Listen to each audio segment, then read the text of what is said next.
On repart donc la France à l'arrêt. Je l'ai mis entre guillemets parce que c'est la promesse. Ouais. A priori, nous, on sera là demain. Je sais pas, je suis très ouvert il y a énormément de portes d'entrée. Donc, Flavien, qu'est-ce qui t'intéresse dans cette épreuve de force qui va commencer demain ? Ce qui m'intéresse, c'est de savoir si oui ou non la France sera à l'arrêt, en fait. Parce que c'est un mot d'ordre, c'est un appel, effectivement, qui est très clair. Le message est simple, clair.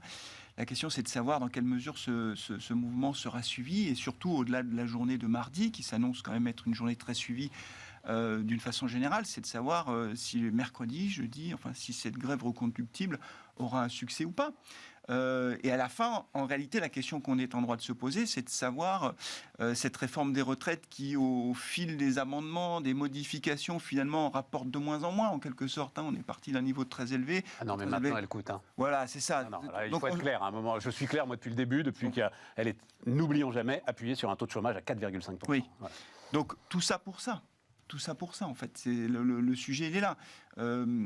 Donc, je ne sais pas comment se terminera cette histoire, parce qu'on ne peut rien exclure. En tout cas, on ne peut rien exclure, y compris d'ailleurs le fait que ça se termine mal. C'est-à-dire qu'après, que ça se termine mal, c'est quoi une grève qui se termine mal? C'est à un moment donné une dissolution, ou je ne sais pas quoi, un blocage politique qui fait que le président de la République décide de dissoudre. Je crois qu'aujourd'hui, on ne peut rien exclure.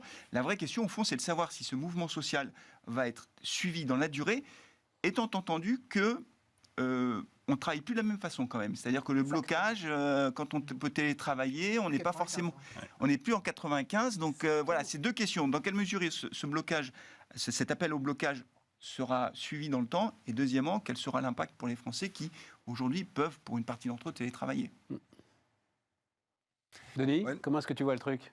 Bon, alors, avec un regard macro, après l'ampleur de la mobilisation, franchement, évidemment, il n'y a aucune modélisation. Non, mais attends, avant regard macro, un petit peu comme le fait Flavien, c'est-à-dire, je dois dire que moi, je change d'avis chaque minute.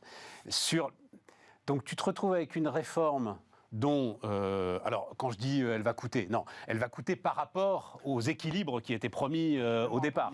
Mais on va quand même être un peu dans une situation un peu meilleure que, pas largement, tu sais. Il faut attendre la fin de la discussion au Sénat. Que les 13 milliards par an de déficit qui nous sont promis en 2030. Si on fait le cumul sur 10 ans, ça commence à rapporter quand même. Ouais. Bon. Attendons de voir au Sénat comment sort le... Donc, t'es avec ce truc-là. La CMP. Les motivations du pouvoir, pour moi, restent mystérieuses. Je continue à penser que... Comment dire... c'est une sorte d'épreuve de force, parce qu'il avait besoin d'une épreuve de force. Enfin, j'en sais rien. Enfin, bref, je continue à pas comprendre la mécanique de tout ça. Et en même temps, comme le dit Flavien, ça paraît compliqué de reculer aujourd'hui sans mettre en péril les institutions. Donc, plus en tant que citoyen, comment est-ce que tu vois moi, ce qui m'inquiète, enfin, le citoyen, ce qui l'inquiète vraiment, c'est 20 milliards que tu lâches quand tu as 200 000 gilets jaunes qui manifestent et tu restes rivé à ta ligne de 64 ans, comme cela l'est actuellement, alors que tu as des manifestations qui, au total, se passent quand même relativement bien. Donc, le message qui est envoyé sur la conflictualité qui paye, alors que la non-conflictualité dans les manifestations qui ne payent pas, je trouve ça particulièrement grave. C'est vraiment ça qui me préoccupe. Sauf qu'il est coincé là maintenant. Et oui, voilà, mais qui est-ce qui s'est mis dans on dit qu'il est coincé, j'en sais rien moi s'il est coincé, mais on dit qu'il est coincé. Tout le monde dit qu'il est coincé. L'histoire est écrite, tout le monde le sait. L'histoire est écrite, c'est-à-dire c'est voté, 49.3 ou pas 49.3, on s'en fout, et ça s'arrête après. Mais si on reprend le calendrier, là on est dans ce que Bret Easton Ellis, l'auteur américain, appelait le labyrinthe de la pantomime. T'as une figure géométrique pour chaque... chaque épisode de la vie.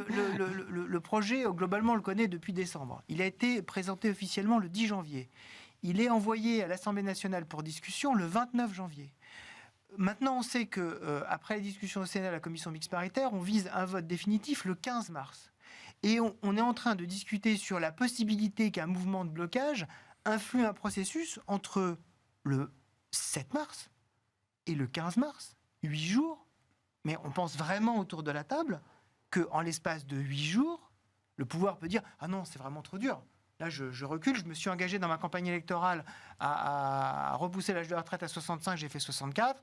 Je suis au bout du processus. Au bout du processus. J'ai consulté le Conseil d'État. J'ai fait tout ce qui était nécessaire. Et là, à 8 jours, je vais dire non, mais finalement j'arrête. Ouais.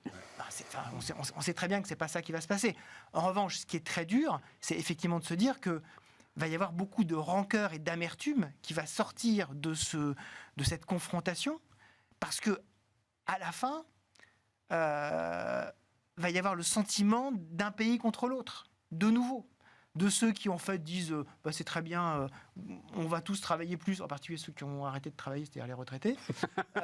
Et puis Tu dis pas c'est très bien, tu dis il faut bien le faire. Quoi. voilà. Et puis une toute petite partie, dont je fais partie, qui disent de toute façon il faut le faire parce qu'il faut augmenter la quantité de travail dans l'économie, donc c'est nécessaire. Bon, je suis totalement conscient d'être une toute petite minorité. Et puis tous ceux qui diront de nouveau on n'a pas écouté les gens qui ont manifesté paisiblement. Et là, effectivement, pour la suite du quinquennat, la suite des discussions sociales, c'est compliqué. Ouais, tu t'en fous un peu de la suite du quinquennat, en fait. Mais voilà. Le sujet, c'est qu'est-ce qu'il a ? Il a à faire passer derrière le projet de loi immigration, qui peut être intéressant économiquement. La relance du nucléaire, tout le monde est d'accord. Et après, on va laisser peser son service militaire. Là. Pour le reste, c'est terminé. Et pour le reste, c'est terminé, on va laisser peser. L'histoire va s'arrêter le 15 mars. Alors, c'est convaincant. C'est le scénario, effectivement, le plus probable. Néanmoins, si on assiste à des blocages, ça dépendra aussi de la façon dont la jeunesse réagit. Des blocages d'université, des coupures d'électricité. Là, on a vu que sur la production électrique avait fortement chuté ce week-end parce que il y a eu des débrayages, des extinctions un peu. Ah, j'ai pas vu ça. Si, ça a chuté. Ouais. Oui, on a été obligé d'importer de l'électricité de nouveau là. Donc, on va voir comment ça évolue, mais une situation de blocage n'est pas à exclure, et je suis pas sûr que le pays, un vrai blocage dur, tiennent 7 jours un vrai blocage. Donc, non mais attends, Flavien, tu les connais. Alors, tu es élu local, hein, Flavien, tu les connais les Français. En plus, élu local de la France profonde. Voilà. Franchement, s'il y a une vraie alerte sur l'électricité, là, le mouvement, il se retourne comme une crêpe. Je sais pas, j'en sais rien. Ce que je sens, moi, en tout cas, là, je prends ma casquette d'élu, c'est qu'il y a quand même beaucoup de tension. Hein. Les gens sont énervés. Hein. Donc attention, les gens sont énervés. Il faut regarder la carte des manifestations en France. Ouais. Ce qui est frappant, c'est que c'est les petites villes qui manifestent. Absolument. C'est les petites villes, c'est les ronds-points, c'est les gilets jaunes. Donc, on l'a pas vu venir de Paris, les gilets jaunes. Hein. Moi, j'étais très frappé. Quand j'étais en Auvergne, je voyais des gilets jaunes sur tous les pare-brises. J'arrivais à Paris, il n'y en avait plus un. Donc forcément, on n'a rien vu venir.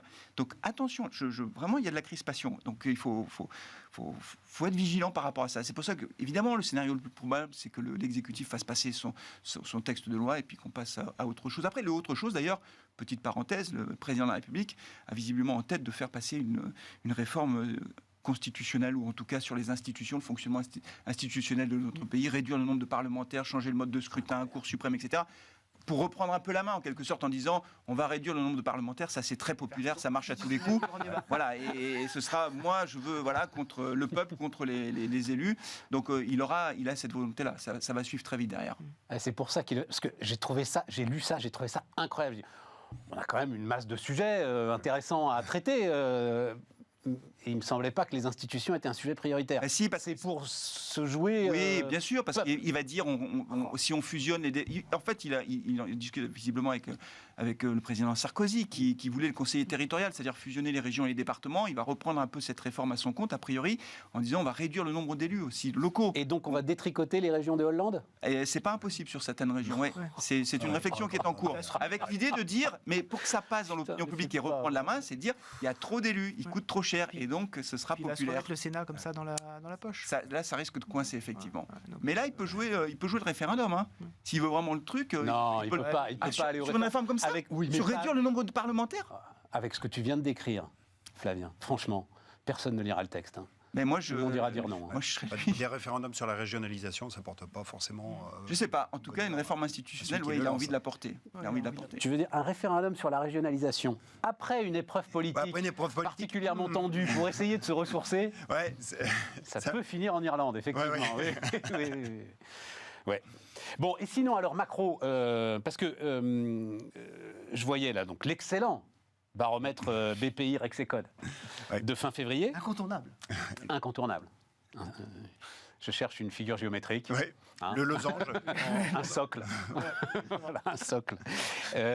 Donc, rester solide, une majorité de PME qui envisageait un investissement en 2023.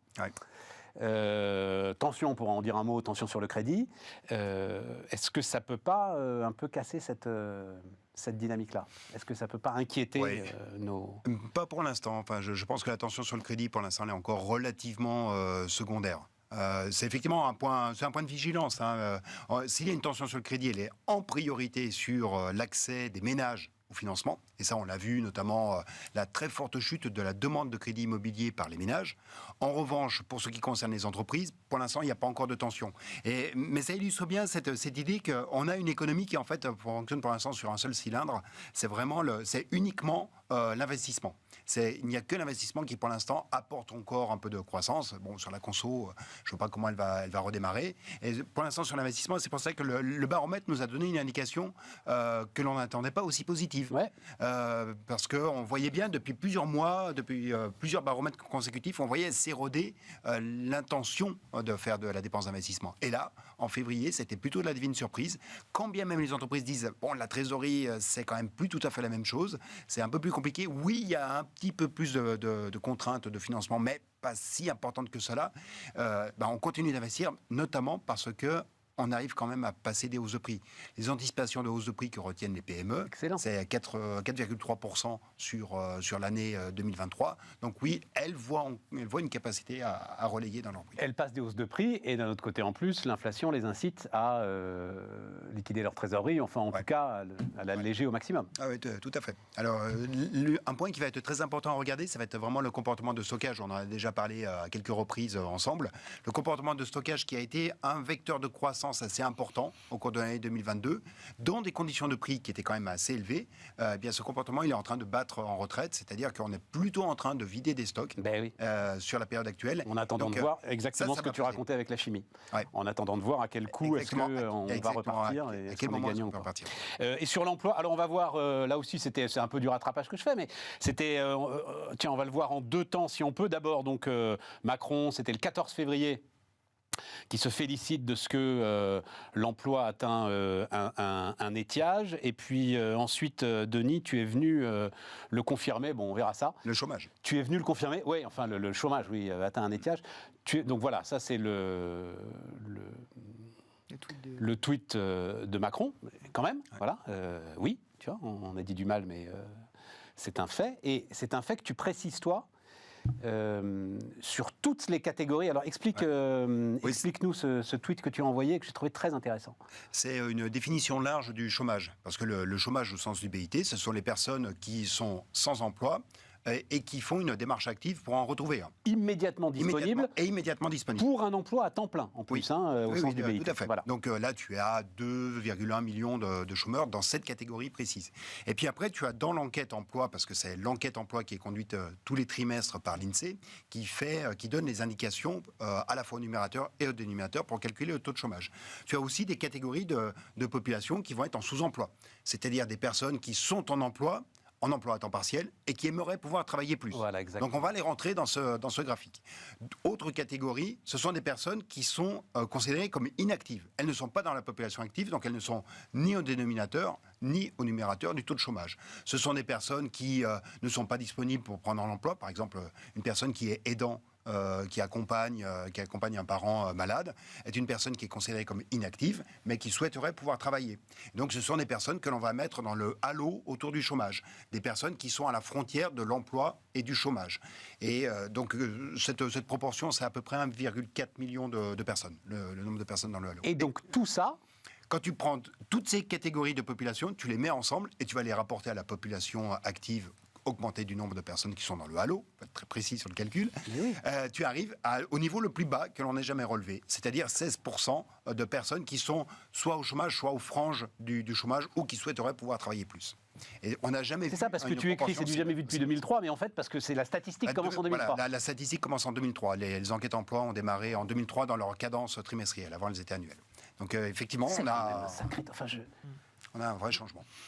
Ce qui est drôle, enfin, c'est une très bonne nouvelle. Enfin, on voit bien d'ailleurs, il suffit de discuter 2 secondes avec des chefs d'entreprise pour se rendre compte à quel point c'est difficile de recruter.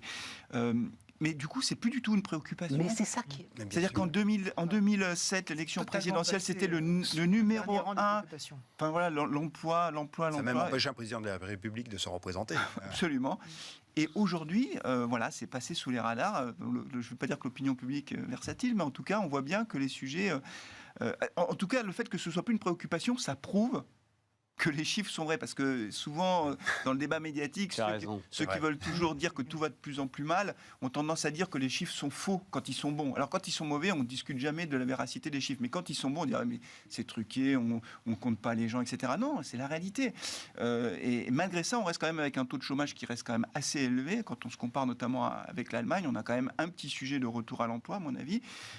C'est un sujet de préoccupation, je pense, surtout quand on a... Je veux dire, on tape dans le socle, quoi. Et Ouais. aujourd'hui, ça va être de plus en plus compliqué de faire baisser ce taux. J'ai l'impression qu'on est dans une situation, quand on regarde les difficultés à recruter, on se retrouve dans une situation de quasi plein emploi. Alors le plein emploi, c'est pas 7% de chômage, C'est 3%. Ah, c'est 3%.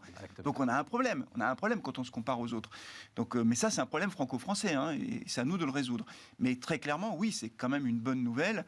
Et moi, je le vois là aussi. Moi, en tant que maire, par exemple, c'est un truc tout bête, hein, mais quand j'ai été élu en 2014 pour la première fois, à l'époque, tous les jours, à la mairie, on recevait des CV, mais vraiment beaucoup de CV pour travailler aux espaces verts, dans les écoles, etc. Mais alors aujourd'hui, plus un.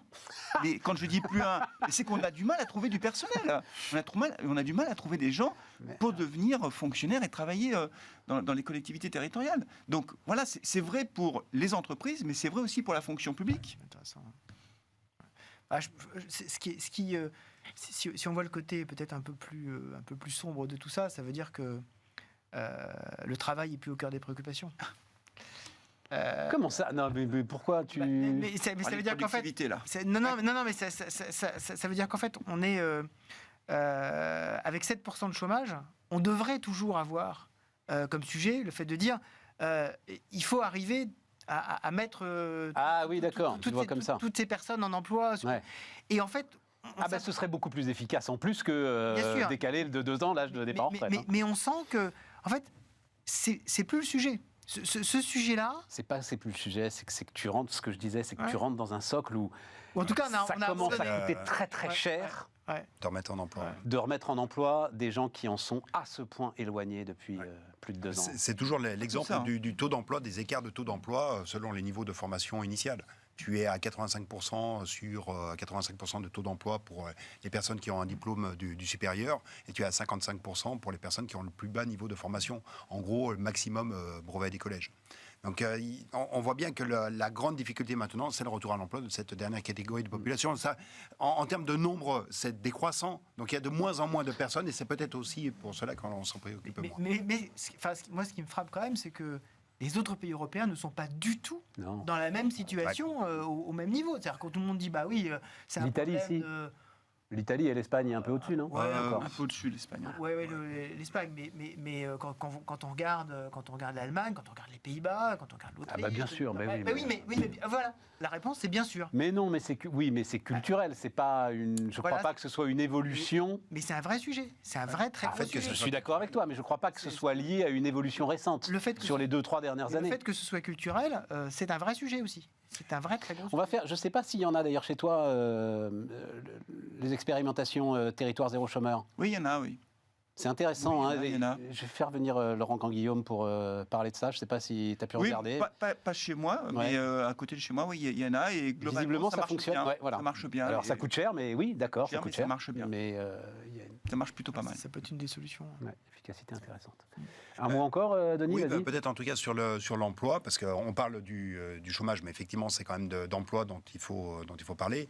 On a quand même des chiffres qui sont vraiment excellents, très positifs sur l'emploi. Effet de la politique de l'offre Quand même, depuis qu'il y a eu un PINS qui a été mis à la boutonnière à 1 million d'emplois, il y en a 2 qui ont été créés. Donc, ce n'était pas un PINS qui était très ambitieux, me semble-t-il, en l'espace de 10 ans. Et c'est vrai que faut jamais oublier que le CICE, c'était crédit d'impôt, compétitivité et emploi. Ouais. Autant la partie emploi, elle a été satisfaite et certainement au-delà des espérances des concepteurs, autant la partie compétitivité, il y a peut-être un petit peu plus à dire. Mais en tout cas, sur l'emploi, on a vraiment encore des chiffres intéressants, avec peut-être un bémol sur lequel il faut porter l'attention. On revient sur la segmentation de l'économie entre ces différents secteurs. C'est dans les services que l'on a eu une stagnation de l'emploi qui est intervenue au 4e trimestre. Et peut-être qu'on commence à voir l'ombre portée des pertes d'emploi dans les grandes enseignes de commerce qui sont intervenues récemment. Il y en a quand même plusieurs qui sont partis au tapis.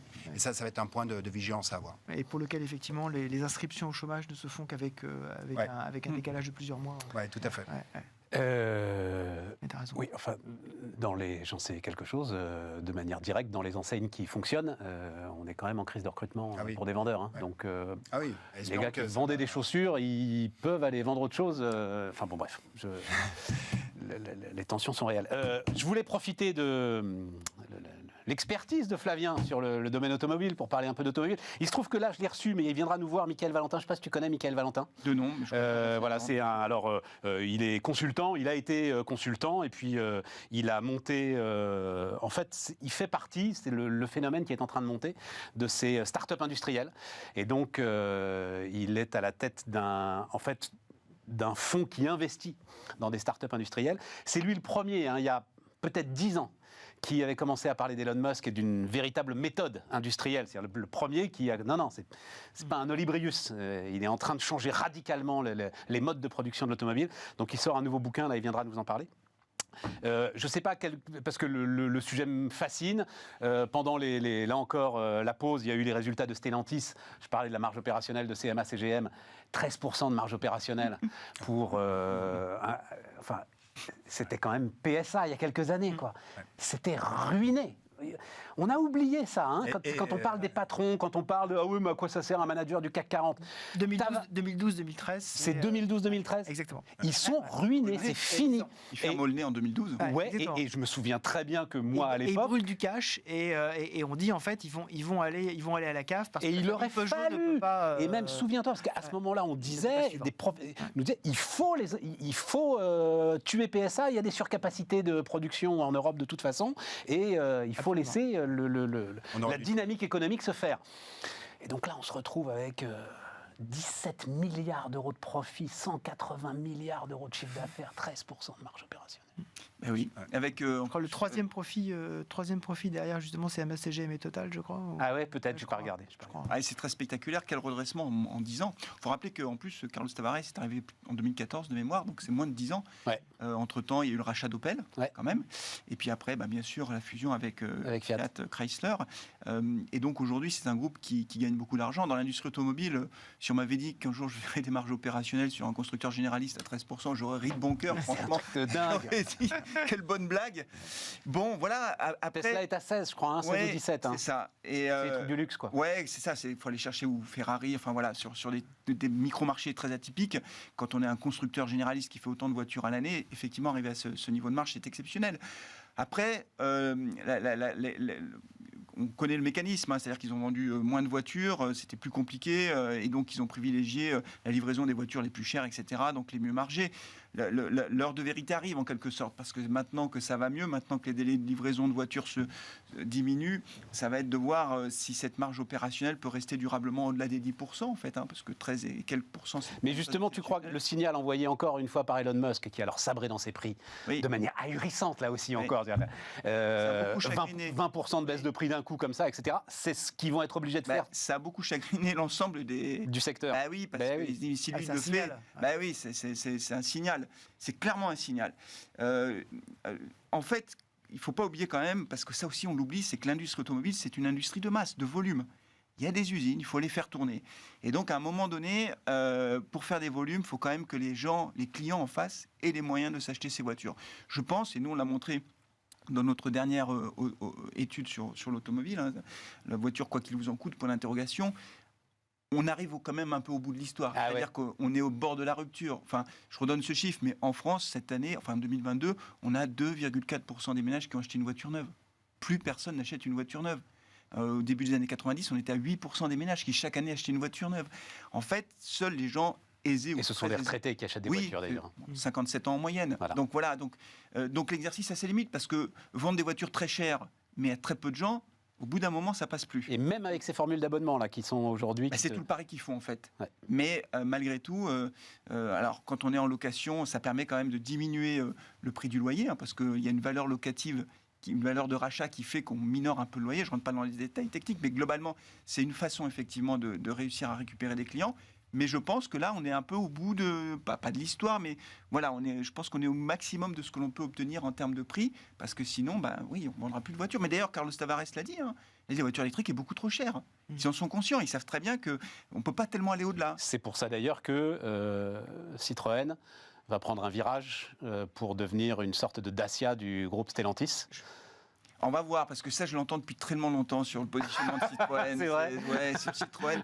On va voir comment ça évolue. Ce qui est sûr, par contre, c'est que si les constructeurs européens ont tendance à aller vers le haut de gamme parce que ça rapporte plus, parce que c'est très bien, les constructeurs chinois qui vont arriver en Europe, eux, ils arrivent en cassant les prix. Ouais. Donc attention à ce que les Chinois ne se précipitent pas dans cette brèche finalement offerte par les constructeurs généralistes européens, qui est de vendre des voitures beaucoup trop chères pour, on va dire, le gros de la clientèle, et que les Chinois, eux, ils arrivent en vendant des voitures 100% électriques de très bonne qualité à des prix 20 ou 30%. Mais on s'en fout, si c'est ultra profitable.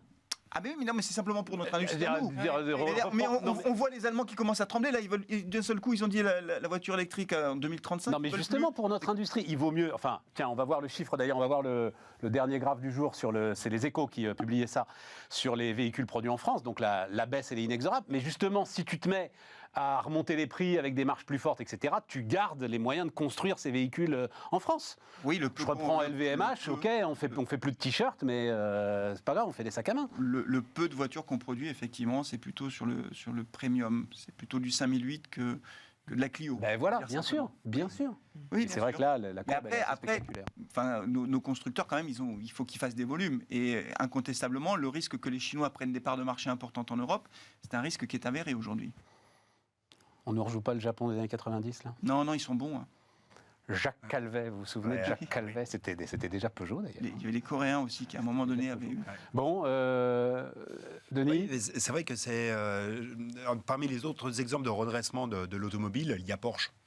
Porsche qui était moribond au début des années 90, alors c'est plus ancien, et puis maintenant qui est à 20%, je crois, de marge opérationnelle. C'est à peu près ça. Oui, puis c'est enfin, si on met de côté Tesla, c'est la première capitalisation boursière de l'industrie automobile, je crois. Oui, absolument. Ouais, c'est assez spectaculaire au point que désormais ils ont fait de leur retournement une vente, et ils ont développé des activités de conseil autour de la manière de rétablir une industrie. C'est quand même assez intéressant.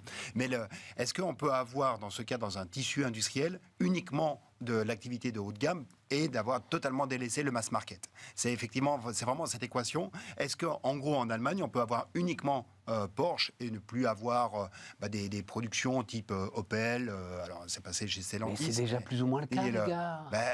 Oui, est-ce que tu vis uniquement sur le haut de la distribution? S'il y a bien un pays qui a connu les reculs d'exportation les plus importants des 5 dernières années, c'est l'Allemagne. Quand on fait la comparative... Oui, mais ça, c'est à cause de à cause de ce qui s'est passé en Chine, la fermeture du marché chinois, etc. Mais aussi le Dieselgate. C'est à partir du moment où tu as eu le Dieselgate que tu vois inexorablement baisser la production. Wilfried, le mot de la fin. Ouais. Moi, effectivement, pour revenir sur ce que dit Denis, on parle beaucoup du luxe en France. Est-ce qu'on peut développer, est-ce qu'on a les moyens aujourd'hui de développer en France une industrie automobile de luxe qui soit viable ?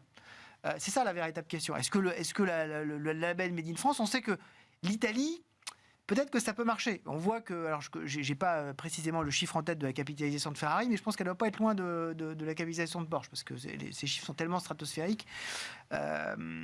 Est-ce qu'on est capable, en France, d'avoir le même type à la fois d'approche, de pricing de marque et ensuite d'outils industriels? Ça, pour moi, c'est la vraie question, parce que sinon... Stellantis te répond quand même, non ? En fait, Stellantis me répond de façon...